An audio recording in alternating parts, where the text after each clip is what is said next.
Okay, good morning. This is the time and place for the Planning Hearing Officer hearing for October 5th, 2022.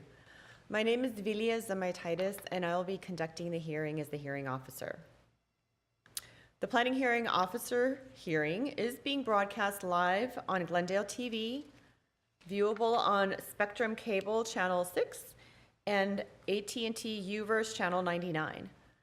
Meetings are also streamed live in high definition on the city's webpage, glendaleca.gov/live, on youtube.com/myglendale, and on Apple TV, Roku, and Amazon Fire devices using a free app called ScreenWeave and choosing Glendale TV from the menu.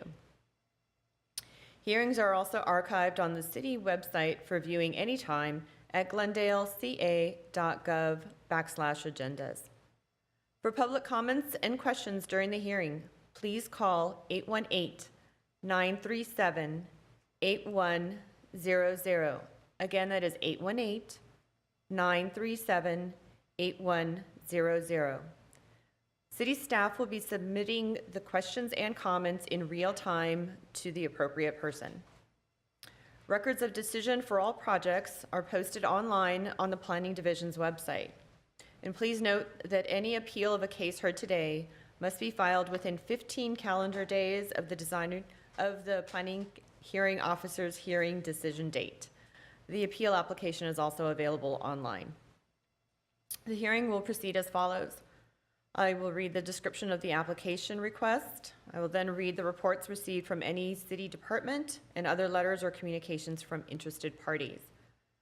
The case planner will make a brief presentation of the case, give an analysis, and make a recommendation. The applicant will then be asked to come forward, stating both name and address, and will be asked to present the case within a 15-minute time limit. Others in support of or in opposition to the application and interested parties will be asked to come forward to speak, again clearly stating both name and address within a 3-minute time limit. Lastly, the applicant will be given the opportunity to make closing comments if desired in response to the testimony given by the preceding speakers. The hearing will then be closed and the case taken under submission.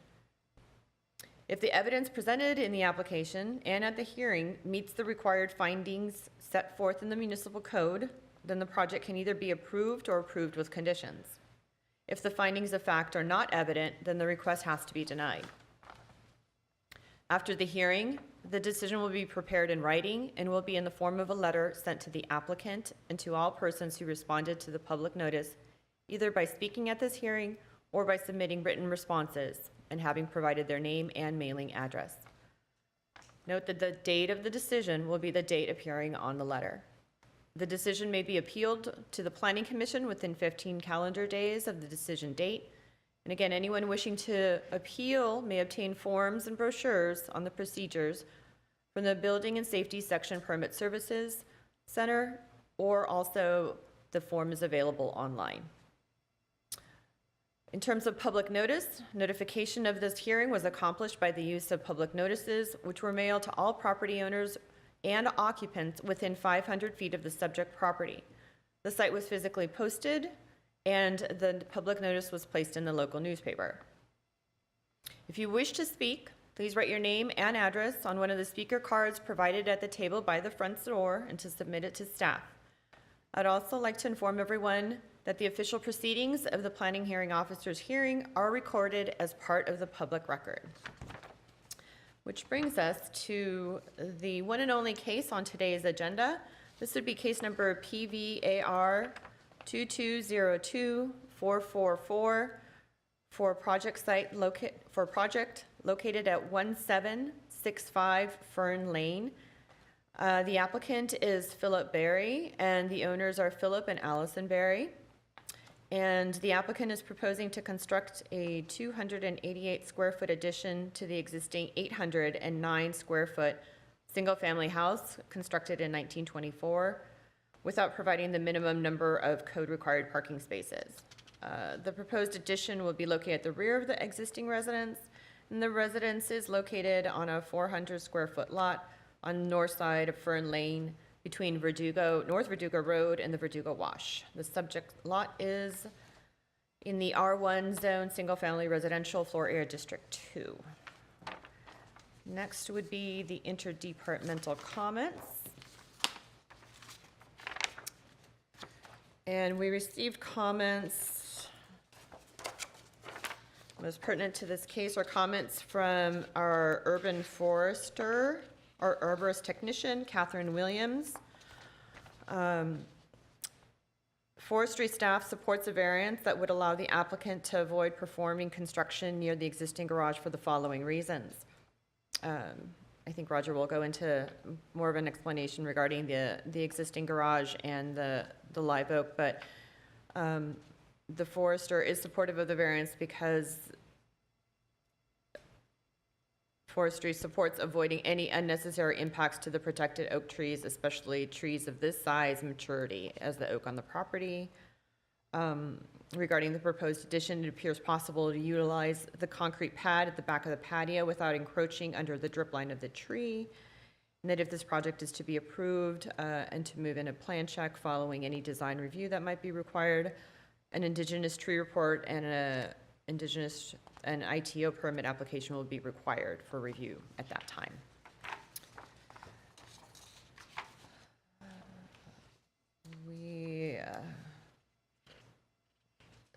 Community Services and Parks has no comments on the project. CDD Mobility does not have any comments on the project. Traffic and Transportation have no comments on the variance as well. They do request that the contractor not store trash bins, construction equipment, and construction materials without first obtaining a street use permit on the Public Works Engineering Division, but that's at a much later date. Does not apply to the variance in question. Police, also no comments for this project, and no other interdepartmental comments were received from the other city divisions and departments. So with that said, I'd like to turn this over now to Roger Kiesel, the case planner, for his presentation. All right, good morning, Ms. Dematitis. The applicant is proposing, or is requesting approval for a 288 square foot addition to existing 809 square foot single family. Roger, I think you need to move the PowerPoint presentation to the next, to the other. Yeah, I'll do that after the Oh, intro. forgive me, except for. Yes. Hey. It should be on. Yeah. I will Apologies. get it closer. Thanks. All right. Let me start again. Good morning, Ms. Dematitis. The applicant is requesting approval of a 288 square foot addition to an existing 809 square foot single family residence located at 1765 Fern Lane. The single-family dwelling units with floor area below 3,500 square feet require 2 covered and enclosed parking spaces. The existing detached garage has interior dimensions of 12 foot wide by about 14 feet deep and is not considered a 2-car garage. The applicant is requesting approval of a variance to allow the addition to the dwelling unit without providing the covered and enclosed parking spaces. So let's, again, the variance request is at 1765 Fern Lane. And as I mentioned, the addition is proposed at 288 square feet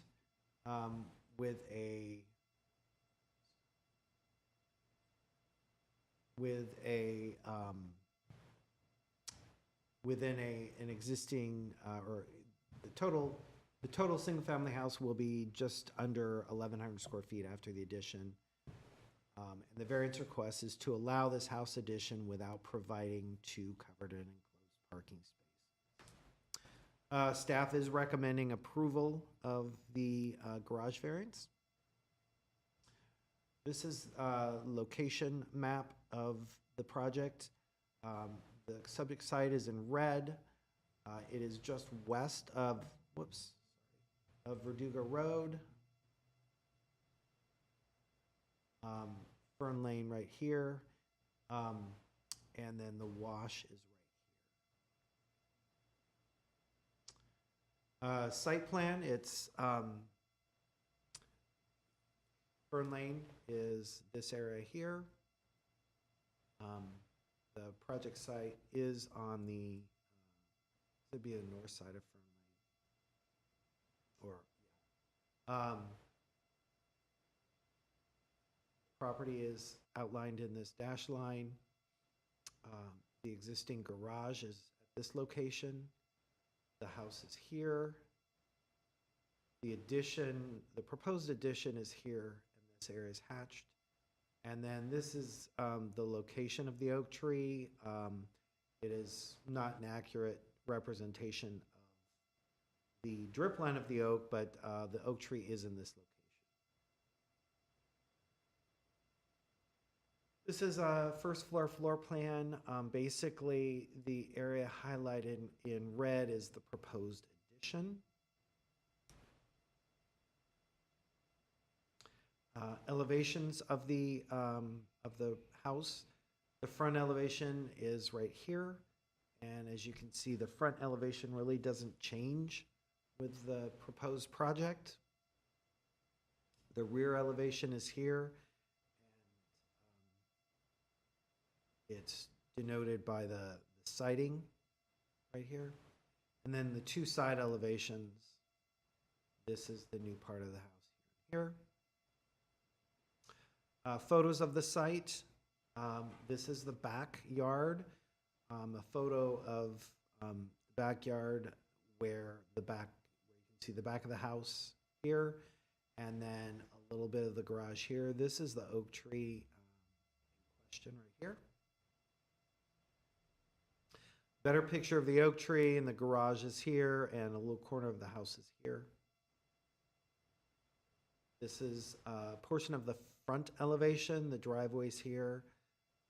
The garage we're speaking of is here. Whoops, I'm sorry. And then the oak tree is in this area. And then another view of the front of the house. So as I mentioned before, staff is recommending approval of the garage variance. Staff believes that the strict application of the provisions of the parking standards in this case would really result in practical difficulties due to the location of the existing garage and oak tree and the city's desire to maintain the existing indigenous trees within the city limits. As I mentioned in the PowerPoint, there is a mature oak tree, which is a city protected tree located about 5 feet east of the garage. So the garage is here. Again, this is site plan. The garage is here. The trunk of the tree is located approximately 5 feet east of the garage. Expansion of the garage to the east, north, or south would really compromise the existing mature oak tree or require its removal due to the roots and the drip line. As Ms. Matitis mentioned, the city's urban forestry division has stated that the garage expansion would likely cause irreparable damage to the oak tree. The location of the oak tree on the western interior property line, which is here, prevents it from being expanded to the west. So you could not expand this garage to the west, away from the oak, because that's someone else's property. The site is located on a block of Fern Lane between North Verduga Road and the Wash, and contains 6 houses. And you can see that here. Again, this is Fern Lane, North Verduga Road, the Wash, and there are 6 lots on this little block. The subject site is 4,000 square feet in area, and there are lots really both larger and smaller in the surrounding neighborhood. While 2 oak trees are located on private property within this small block, both are situated in the front, within the front yards and are protected from development given the minimum street front setback. And let me,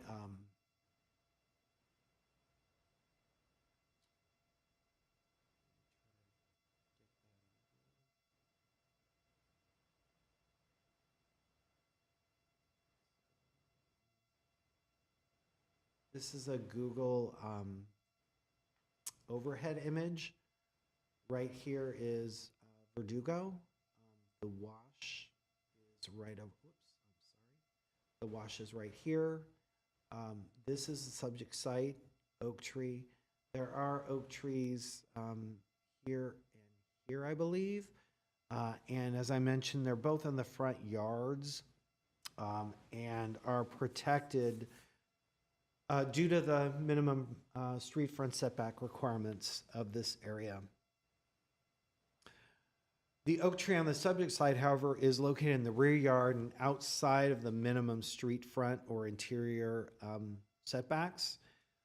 Its unique location in the middle of the lot, along with the placement of the existing house and garage, really preclude its expansion or its demolition with construction of a new garage. Ms. Zematitis, do you want me to keep this up anymore, or do you want me to? Thank you, Roger. Mr. Kiesel.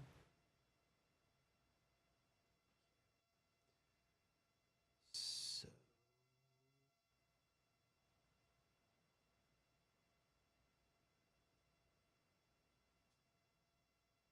again, with the house here, the garage here, and the oak tree here, it's really impossible to expand the garage or demolish this garage and build a new garage somewhere on the site. So the granting of the variance will not be detrimental to the public welfare or injurious to the property or improvements in the zone or neighborhood, because the existing oak tree will remain and sufficient parking will be maintained on the site.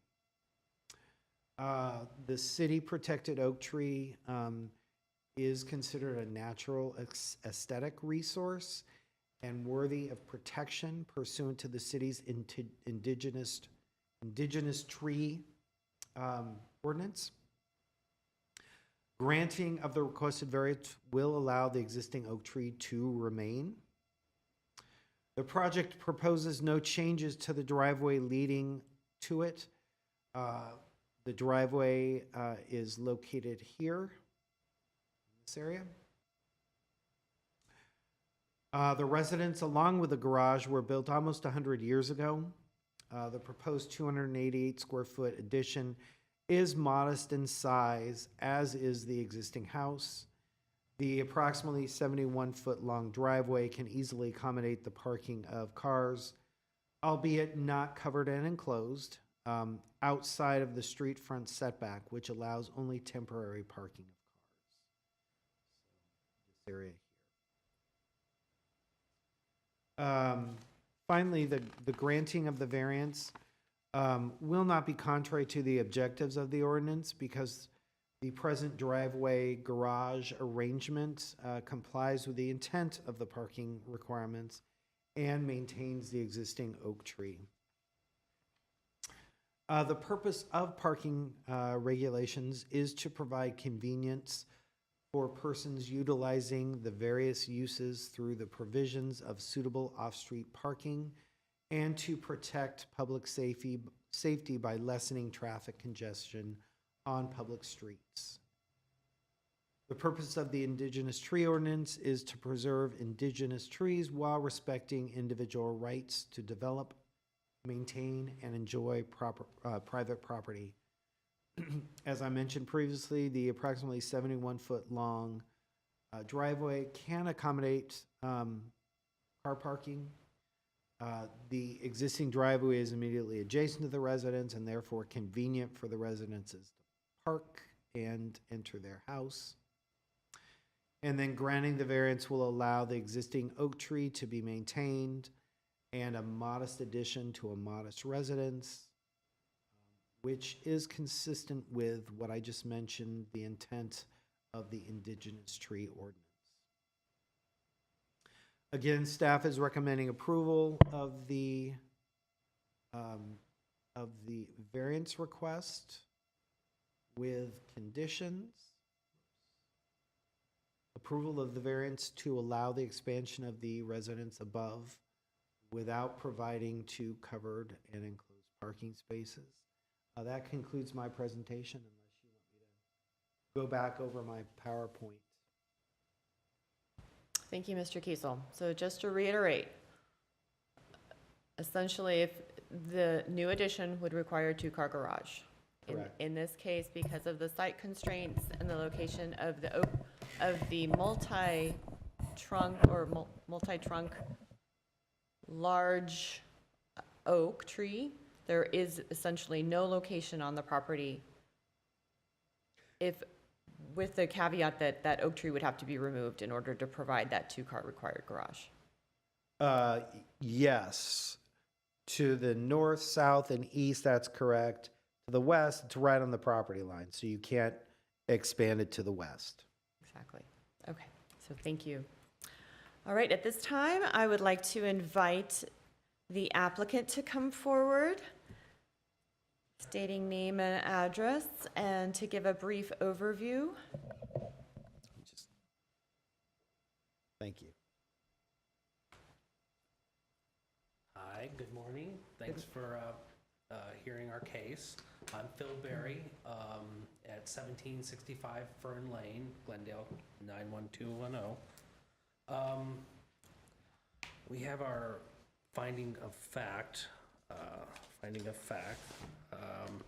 but just in general, before I get into that in a more specific language of that, I'd just like to say that if anyone is watching this and concerned that we'd be adding space and then be adding cars that would result in street parking or something like that, we're not doing that. We're just a family of four with a 9-year-old and a 7-year-old in a small place, and we're going to add space for an adult-sized bedroom, because we have two 9-by-9-foot bedrooms that we're living in currently, and so adding that space, will not be getting a third car or parking on the street or anything like that. So,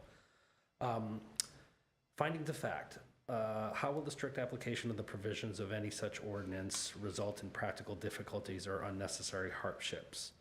The strict application of the provision of the ordinance in this circumstance would result in practical difficulties and unnecessary hardship inconsistent with the general purpose and intent of the zoning ordinance.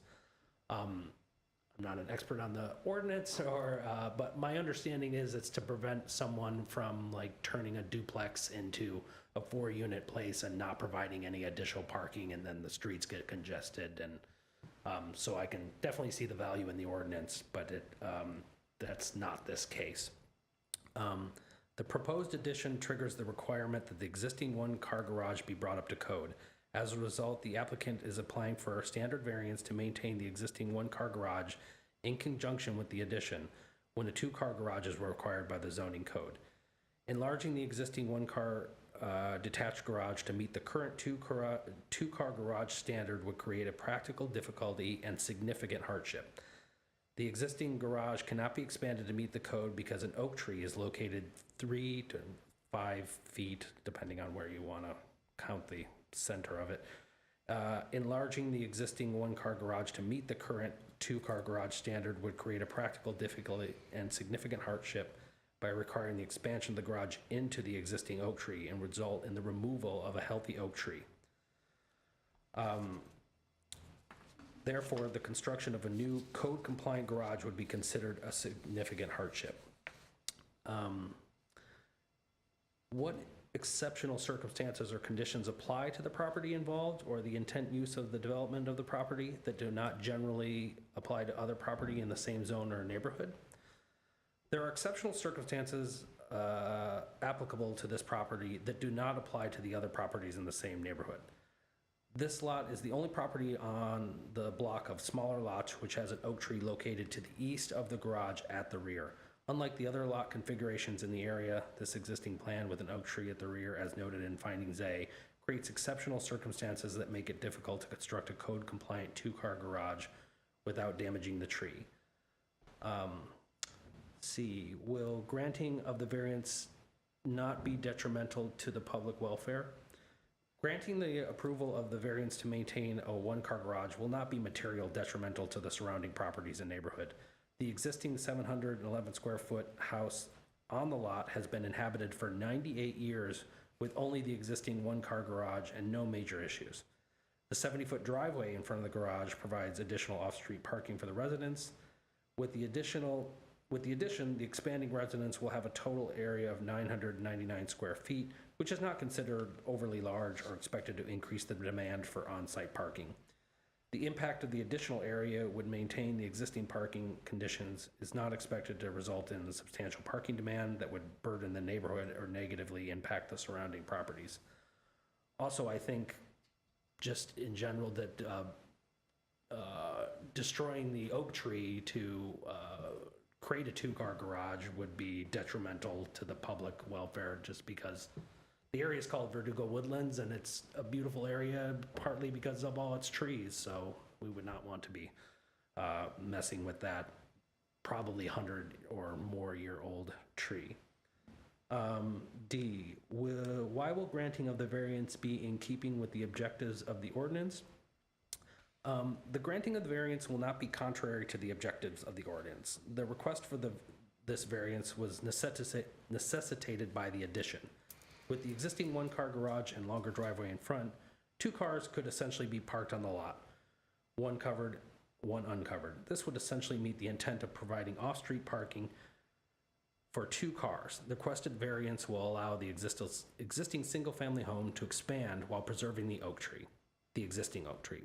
Furthermore, the proposed addition is subject to design review to address any potential massing and sitting issues, as well as ensuring compatibility with the surrounding properties. Thank you. Thank you, Mr. Berry. Also, just to reiterate, right now you're living with two young children in Yes. a approximately 800 square foot Yes. house? And the addition, modest size, 288 square feet, master bedroom, bathroom, and closet, correct? Yes, second bathroom. So Second. so that's the main thing, and it's a boy and girl, so they're getting to that age where we could really use separate rooms for them. Okay. All right, and you're representing yourselves. Now, I believe Mrs. Berry is in the audience. Mrs. Berry, would you wish to speak, or are you just here for moral support? I think my husband did a wonderful job. He actually did a wonderful job. Yes, agreed. All right, well, no, thank you. I have no other questions at this time, so let's go to callers. Are there any callers? We have no callers. We have no callers. And Mr. Kiesel, have we received any correspondence? We have not received any correspondence. With that said, do you have any last remarks that you would like to make, or? No, I think I've said everything in the. Thank you. Thank you very much. I think based on the findings and the analysis, and given the site conditions and constraints, I will be approving this variance. I will be finalizing the letter this week, and you will be receiving it shortly. If anyone in the viewing audience, again, if appeal has to be made, it has to be made within 15 calendar days, but other than that, you will just go on through into the design review stage of your project. So thank you very much for your participation. With that said, I would like to close the October 5th Planning Hearing Officers hearing, and thank you everyone for coming.